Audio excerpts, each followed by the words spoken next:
This podcast, including any related materials, such as show notes, links, and supportive materials, is provided by Metagenics Institute, the educational arm of Metagenics, Inc., for general informational and educational purposes only. This podcast does not constitute medical advice and should not be considered a substitute for discussions between individuals and their healthcare providers. The podcast presenters' views are entirely their own and do not represent the views of Metagenics Institute, Metagenics, or any of their research partners and collaborators, collectively referred to as affiliates. Metagenics Institute and its affiliates do not endorse or recommend any specific healthcare providers, products, or other items or services that may be discussed or mentioned in this podcast. Podcast participants may receive compensation from Metagenics Institute and/or its affiliates. Metagenics products are not intended to diagnose, treat, cure, or prevent any disease. Are you careful about what you eat, mindful about exercise and getting the sleep that you need, but still struggling with your weight? I was too. I found a solution that helped me break out of the fat storage mode. Most of us are aware that for health and longevity, we need to pay attention to what we're eating, but few are taking into consideration the effects of our meal timing. The latest research and my own personal experience have taught me that we'd be wise to change that.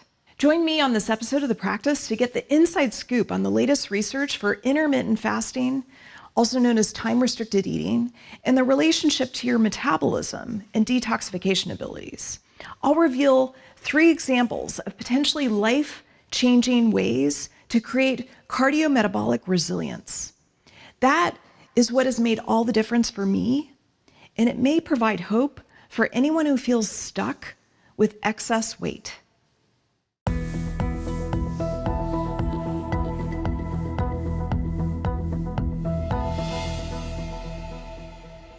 Until age 45, I thought I had it made.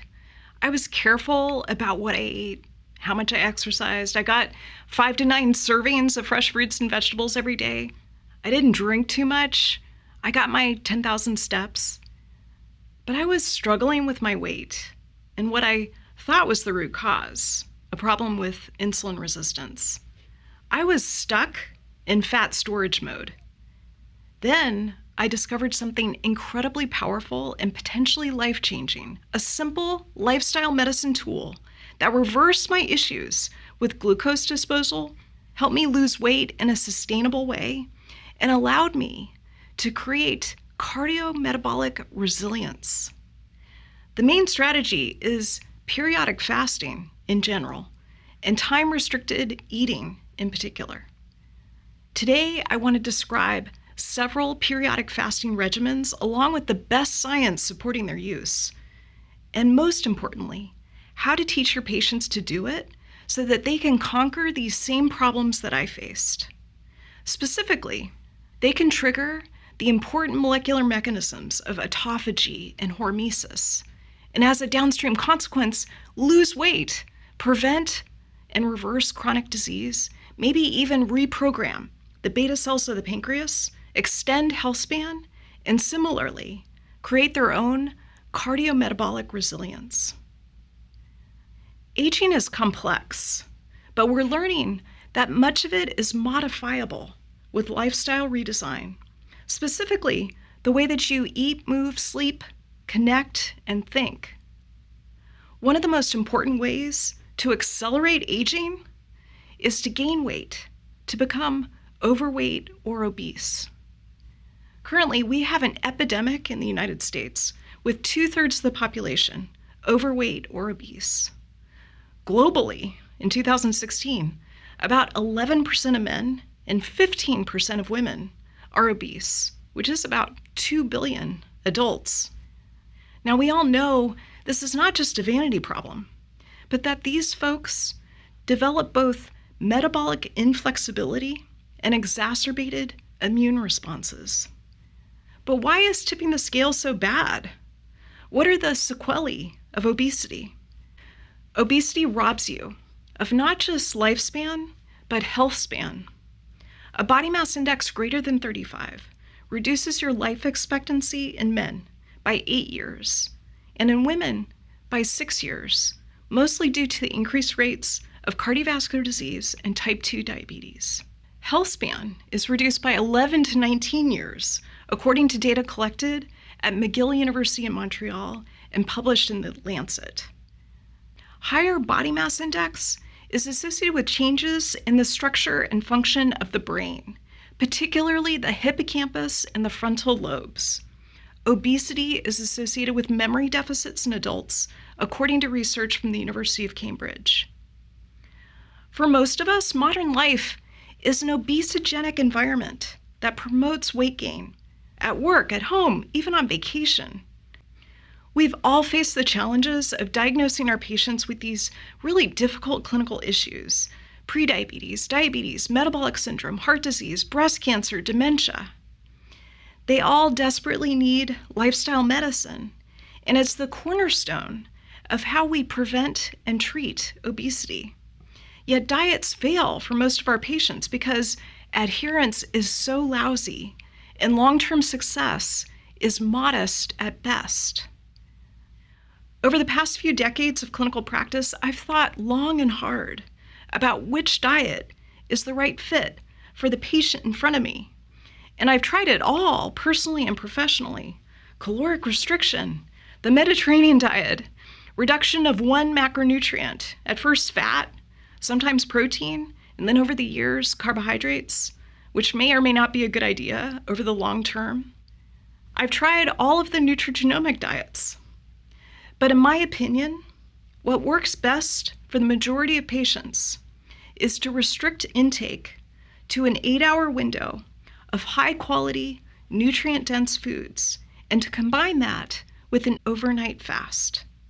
It doesn't require cutting out a macronutrient. It appears to work very well for both men and women, and it even works whether you're plant-based or an omnivore. The best part is that time-restricted eating doesn't require thousands of dollars of testing or even that you buy a book. Time-restricted eating is free, yet extremely impactful.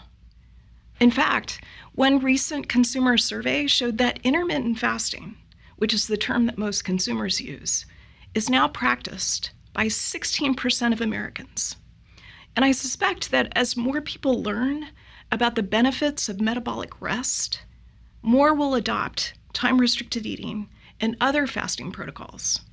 Today, I want to share with you the most promising protocols and review what your patients can expect from them. It's not really new because time-restricted eating is what our ancestors practiced by necessity. It's the metabolic environment in which our DNA evolved. Don't you love it when something ancient becomes trendy? The latest flurry of research interest in time-restricted eating and other forms of fasting are based on the tenets of caloric restriction, which has been known to increase longevity since the 1930s. But time-restricted eating has evolved especially over the past 10 years to be a viable, scientifically proven, and, as I've found in my own practice, readily adopted strategy that can truly help your patients improve their insulin signaling, burn fat, and achieve many other health-related goals. In short, time-restricted eating is one of the most evidence-based ways to recreate metabolic flexibility, which I'll describe in more detail in a moment. Before we get to metabolic flexibility, it's important to understand that intermittent fasting flips a metabolic switch from burning glucose to burning fatty acid-derived ketones. This is important to understand. The metabolic switch itself is the point of negative energy balance at which liver glycogen stores become depleted and fatty acids are mobilized, typically after 12 to 16 hours from when you stop eating. Most people enter mild ketosis, as documented with the finger stick, at about 16 hours of fasting. However, the metabolic switch can take longer after you stop your food consumption, depending on liver glycogen at the start of the fast and also your level of activity and exercise during the fast. So time-restricted eating sparks this evolutionarily conserved signal that shifts metabolism from lipid, cholesterol synthesis, and fat storage on the one hand to mobilization of fat through fatty acid oxidation and fatty acid-derived ketones, which serve to preserve muscle mass, function, and performance, as well as neuronal function and performance. In fact, a growing body of evidence suggests that ketones are the preferred fuel for both the brain and the body during periods of fasting and maybe for extended exercise. Therefore, fasting regimens that induce the metabolic switch may improve body composition in people who are overweight or obese, and also optimize physiological and cognitive function, as well as reduce aging. That brings us to the goal of metabolic flexibility, which is defined as the ability to respond to conditional changes in metabolic demand. It explains why insulin resistance and obesity make you metabolically inflexible. Advances in the omics revolution have provided translational research on how to improve metabolic flexibility with the intention of preventing, treating, and reversing metabolic disease. Overall, the goal is to give our patients more versatility in how they respond and adapt to environmental changes, especially nutrients, as well as lack of nutrients, and exercise. So metabolic flexibility allows you to flip the metabolic switch as you transition from a fasted to a fed state and back again.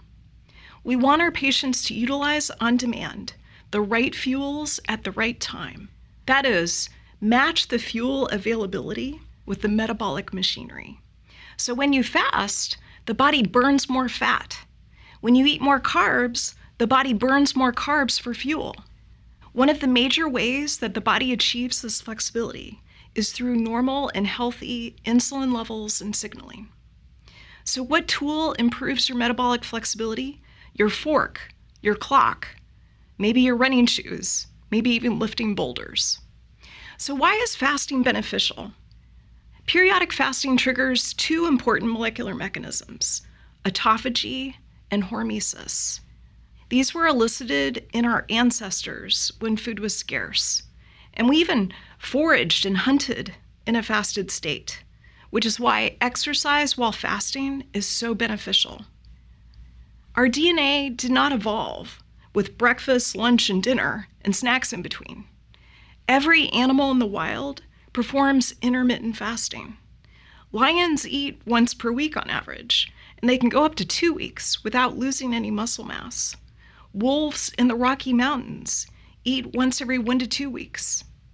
These animals have metabolic flexibility, something that as humans we're losing. The problem is that we live in an environment of too much food availability, and we eat it over too long of a period each day, leading to too much growth and not enough repair.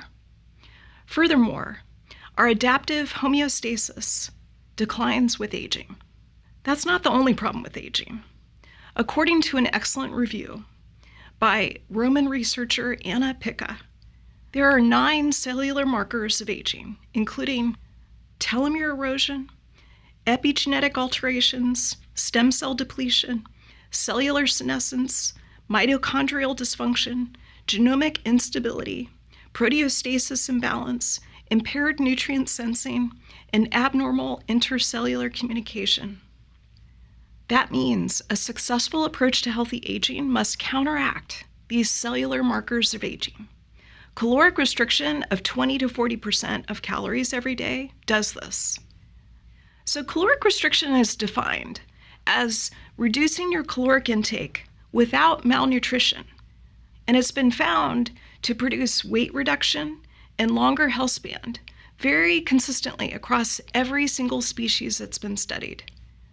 Studies in overweight humans show that short-term caloric restriction of 6 months improves several cardiovascular risk factors, mitochondrial function, and insulin sensitivity. Taken further, we know that fasting modulates multiple energy sensing systems in the cell, including IGF-1, TOR, NRF2, and others. But ultimately, we can simplify the effect of fasting into 2 main mechanisms that trigger benefits to the organism. I mentioned them earlier, autophagy and hormesis. Autophagy is when cells consume damaged cellular structures as fuel. So it's a metabolic process that also clears out the cellular junk. What's the junk? Things like damaged proteins, broken DNA, dead organelles, oxidized particles. The junky cells are replaced with newly regenerated cells from activated stem cells. Hormesis is a form of mild to moderate stress that evokes adaptation, and it actually protects against future stress and increases an organism's survival. Protein content in the diet triggers IGF, so low protein lowers IGF. Carbohydrate content triggers insulin and blood glucose, and that tends to rise with aging, starting by age 50. And of course, low-carb food lowers insulin. In other words, protein and carbohydrates are the most important triggers for growth factors. Caloric restriction may modulate your immunity by mitigating some of the changes in your T-cell phenotype that occur with aging. And certainly, caloric restriction reduces markers of oxidative stress. Quick story about caloric restriction that I learned at a recent conference with Walter Longo at USC. One of his mentors, a professor at UCLA named Roy Walford, was an early pioneer of caloric restriction. Walford proved that laboratory mice who were fed a restricted diet of 50% calories doubled their lifespan. As an early biohacker, Dr. Walford, along with 7 colleagues, sealed themselves inside a place called the Biosphere 2 from 1991 to 1993. They farmed all their own food, and they shared it equally inside this tightly sealed glass and steel structure. But they found that they were unable to grow as much food as they expected, and he actually convinced them to eat a meager, calorie-restricted diet. In case you haven't heard of Biosphere 2, it's an unprecedented and ongoing ecological experiment known officially as the American Earth System Science Research Facility in Oracle, Arizona. It's been in operation since 1984. It's now owned by the University of Arizona since 2011. Its mission is to be a center of research, teaching, and lifelong learning about Earth, its living systems, and its place in the universe.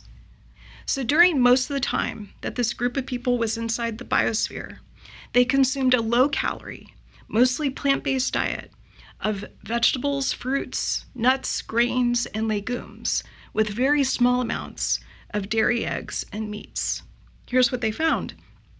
They lost weight, actually about 15 to 17% of their total mass, and they had a 6% drop in their basal metabolic rate. In fact, when they came out, they looked malnourished, which was an important finding.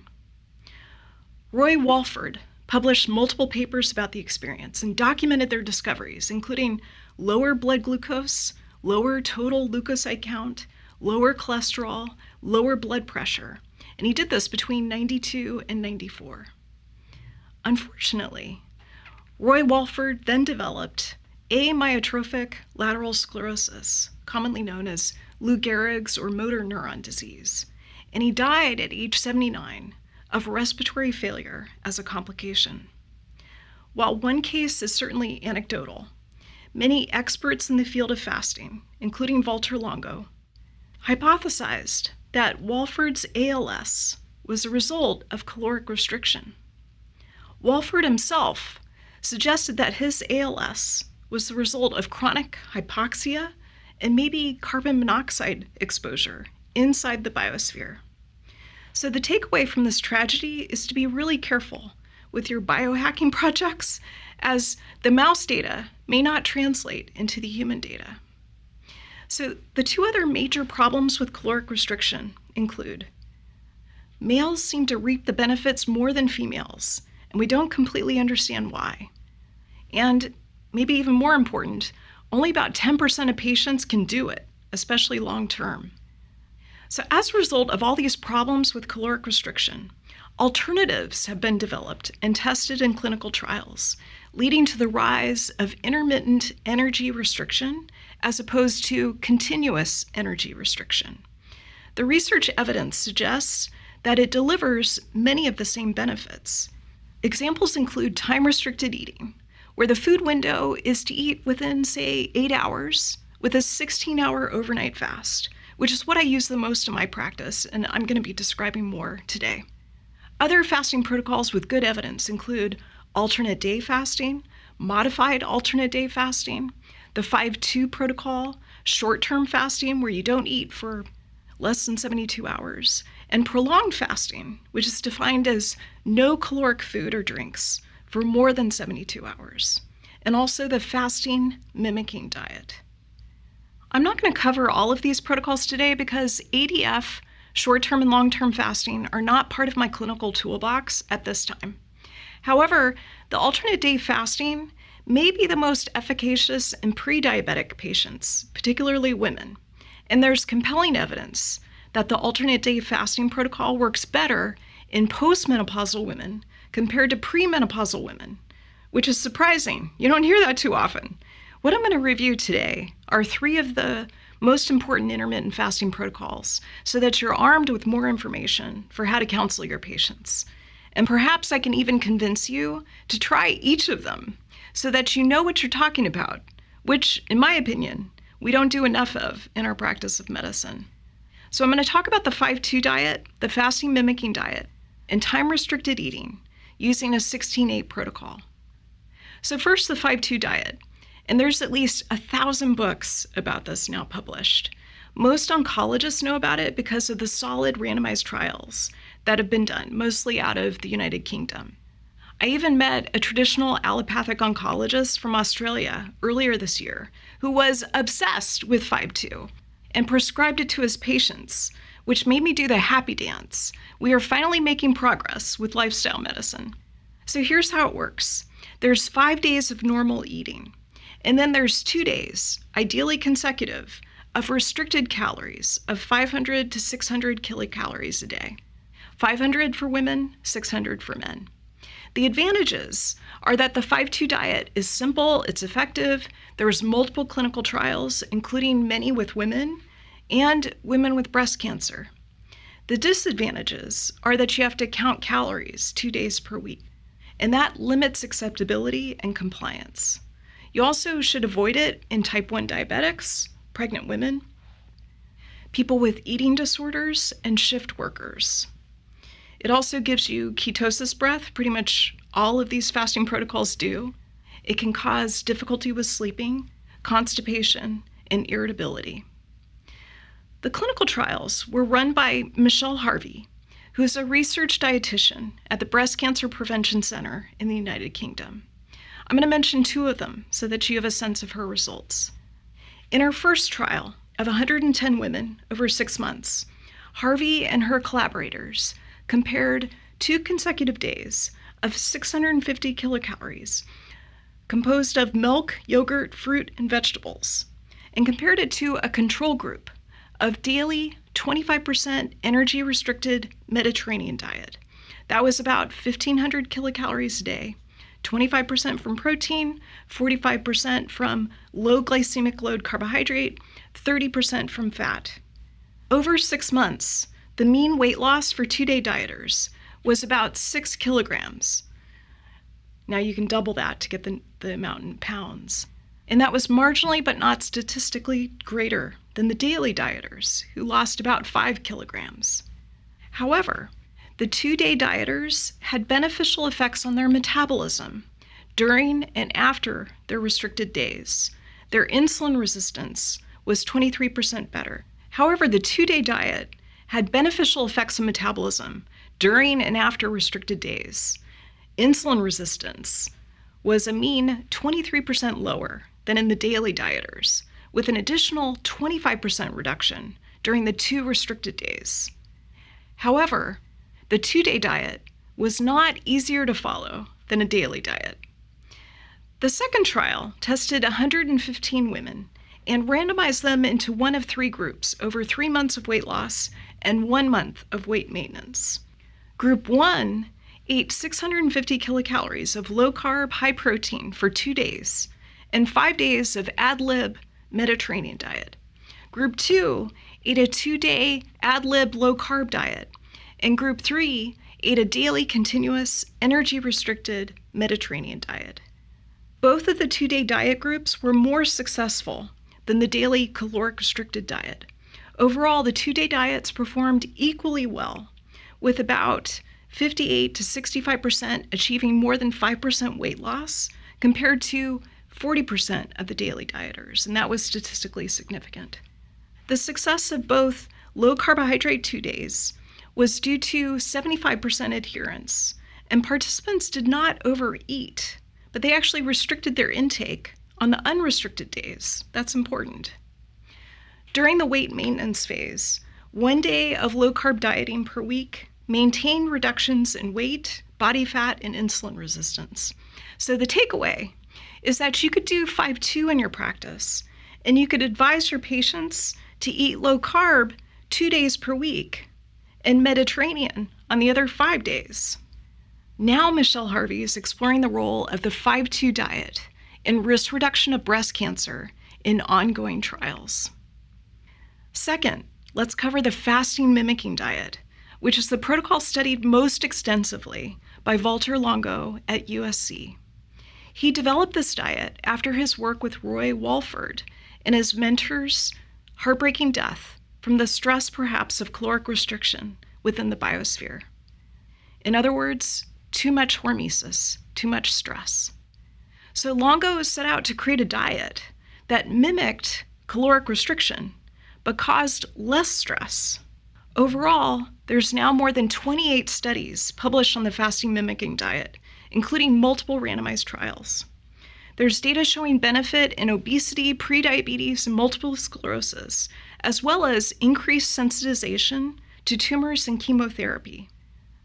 In the latest clinical trial conducted at the Longevity Institute at USC and the Diabetes and Obesity Research Institute, 3 cycles of the fasting mimicking diet for 5 days per month over a 3-month period. So what is the fasting mimicking diet? It's really interesting. It's a 5-day period of mimicking caloric restriction. And here's how it works. On day 1, you have 1,150 calories. Day 2, you have 800 calories. Day 3, 800 calories. Day 4, 800 calories. Day 5, 800 calories. Day 6, you start to go back to your normal way of eating.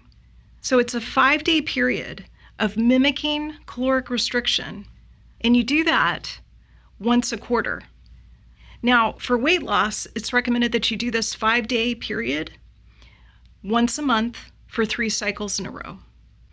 In the latest clinical trial conducted at USC by Longo, 3 cycles of the fasting mimicking diet, 5 days per month over a 3-month period, showed significant effects when they were measured 1 week after the last cycle. Here's what they found.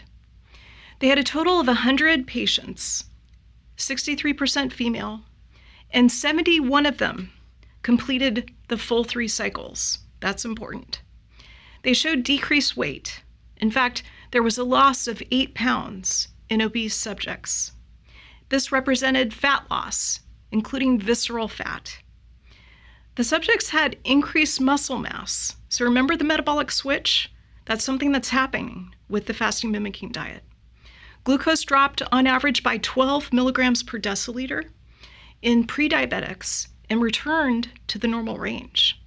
Blood pressure also dropped, as well as high sensitivity C-reactive protein. Now you may wonder about the macronutrients in the fasting mimicking diet.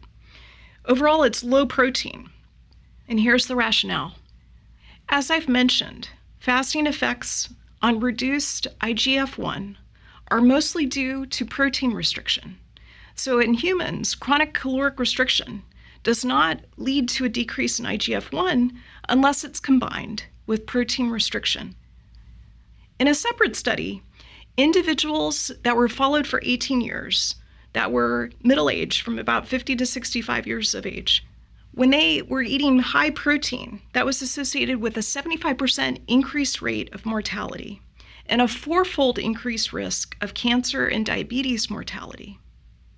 Overall, reduced activation of the insulin IGF-1 signaling pathway is the most robust intervention known to increase maximal lifespan and health span in rodents. As you probably know, IGF-1 plays an important role in metabolism, growth, and development. Growth hormone deficient and growth hormone receptor deficient mice have low circulating IGF-1 levels and increased health span. Lastly, IGF-1 promotes tumor development by stimulating cell proliferation and differentiation and inhibiting cell apoptosis of normal and cancer cells. Here's my personal experience with the fasting mimicking diet, and then I'll share my professional experience. You got to keep in mind that this is anecdotal information. It's totally subject to bias, and it's the lowest quality evidence. So I've completed 2 cycles, 1 month apart, and I found that the calorie restriction, which is about a 34 to 54% reduction, to be quite difficult. And you have to follow the protocol exactly to get the benefits. So in my N of 1 trial, I followed the 5-day protocol to the letter. Here's my results. I dropped my fasting blood sugar from 94 to 74 milligrams per deciliter, so 20 points, which is good. Overall, my weight and my lean body mass were unchanged from day 1 to day 6, but I'm at a relatively normal weight with a body mass index of 22. I had a morning ketone level of 0.9 millimoles by day 2, so the metabolic switch occurred rapidly for me, faster than what I find on a basic time-restricted feeding protocol of 16-8, or even a ketogenic diet. In fact, by day 4, I could feel accelerated autophagy because I was literally freezing continuously inside my house, despite the Indian summer in the Bay Area and an outside temperature of 85 degrees Fahrenheit. So I ran my N of 1 trial, mostly out of curiosity and because I'm a biohacker, and not because of a particular illness that I was trying to reverse, although my issues with insulin resistance are always lurking in the background of my matrix. Anecdotally, in my practice, about half of my patients are successful with the fasting mimicking diet using Prolon for weight loss, and among my cancer patients, a higher rate are successful, probably because they're more motivated by their diagnosis, which seems to carry more urgency than being overweight or obese. Finally, let's cover time-restricted eating. Once again, I'll review the best evidence that we have and then share my anecdotal experience and clinical pearls. In the scientific literature, this fasting protocol is called time-restricted feeding, or less commonly, time-restricted eating, which is what I prefer. And my patients think of it as intermittent fasting. Sometimes I call it more simply, eat dinner early. Here's how it works. You eat within an 8-hour eating window. For healthy patients, an earlier window might be better. For instance, 10 a.m. to 6 p.m. Anecdotally, 90% of my patients prefer 12 to 8 p.m. Outside of this eating window, non-caloric drinks are allowed, things like water, black coffee, tea. And I found that the 16-8 protocol, with the timing of the 8-hour eating window adjusted to the individual, followed by a 16-hour overnight fast, is by far the most acceptable fasting protocol. In fact, I would say 95% of my patients are able to do it successfully. In fact, this protocol is the best way that I've found to promote fat loss, preserve muscle mass, stabilize blood sugar, and augment both cognitive reserve and metabolic flexibility. Now, there are many trials of time-restricted eating, but I'm just going to review 2 of them. The first is a supervised controlled feeding trial that tested intermittent fasting with eating early, and this was just published in 2018 in Cell Metabolism by Sutton et al. The reason for the earlier eating window is to be compliant with circadian rhythms in metabolism, meaning that peak insulin sensitivity in normal people seems to occur around 10 a.m. to noon. So in this trial, they looked at early time-restricted feeding in a small group of 8 men with prediabetes. They were instructed to eat breakfast at their usual time, which ranged from 6:30 to 8:30 a.m., and to finish eating within 6 hours. So they stopped eating by 3 p.m. So put another way, they followed an 18-6 protocol. The mean age was 56, the fasting glucose at the beginning was 102, and they were randomized to either the 6-hour eating window or a control schedule, which was a 12-hour eating window. They did that for 5 weeks, and then they crossed over to the other schedule.